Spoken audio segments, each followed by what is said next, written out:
அண்ணே வாங்க சொல்றேன். என்னமா? காபி வேணுமா, பால் வேணுமா, டீ வேணுமா, தயிர் வேணுமா, மோர் வேணுமா, என்னமா வேணும்? எனக்கு அதெல்லாம் வேண்டாம். நீங்க ஒரு உதவி செய்யணும். நான் சமையல் தான் செய்வேன். உதவி எப்படி செய்யறது? உதவிங்க. உதவி? ஓ, ஐ மீன் ஹெல்பிங். செய்யறேன். சத்தியம் பண்ணுங்க. சத்தியா? ஐயோ! அண்ணிங்க கேட்டா நான் ரூம்ல டிஃபன் சாப்பிட்டு மத்தியானம் சாப்பாடெல்லாம் சாப்பிட்டேன்னு சொல்லுங்க. எதுக்குங்க? நான் இன்னைக்கு ரூமை விட்டு வெளியே வர மாட்டேன். என்னமா இது வம்பா இருக்கு? இது நமக்கு வேண்டாம். அப்படின்னா நான் உங்களை பத்தி அண்ணனுங்க கிட்ட சொல்ல போறேன்.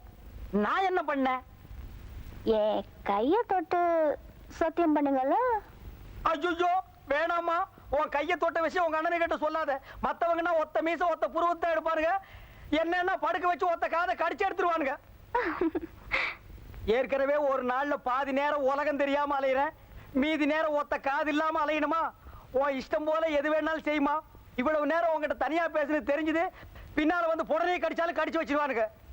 முதல்ல இந்த வீட்டை விட்டு ஓடணும்டா சாமி.